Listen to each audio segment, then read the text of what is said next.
Namaskar everyone and welcome back to my channel Legalese by Aditi Sahai. So moving on with today's legal maxim, it is in personam. Its literal meaning is against a particular person and it is originated from Latin.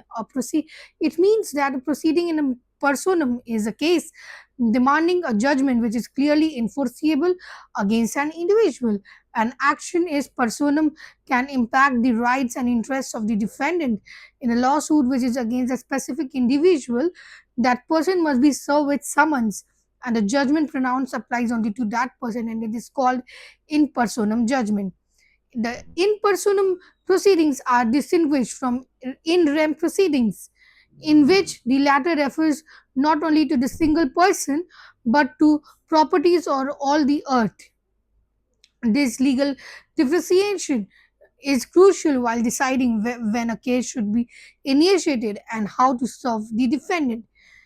An in person claim only determines the rights between their respective parties to the action and does not affect the right of the other third party. For example, a complainant may bring a suit against the defendant in personam for violation of a contract.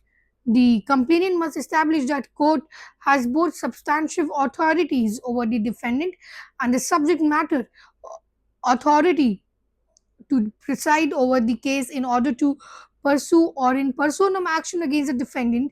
For an in personam case, the decision includes only the parties.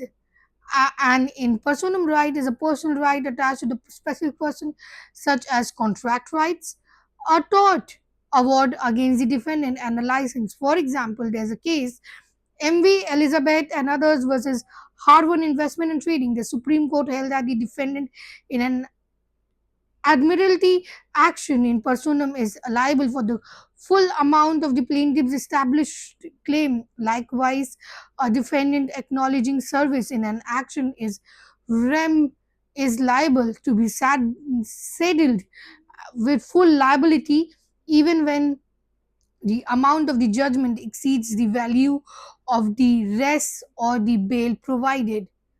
So thank you everyone for giving so much love to my last video by liking, sharing and commenting on the same. Please do subscribe and hit the bell icon so that you cannot miss any legal updates coming from my side. Bye. Thanks everyone.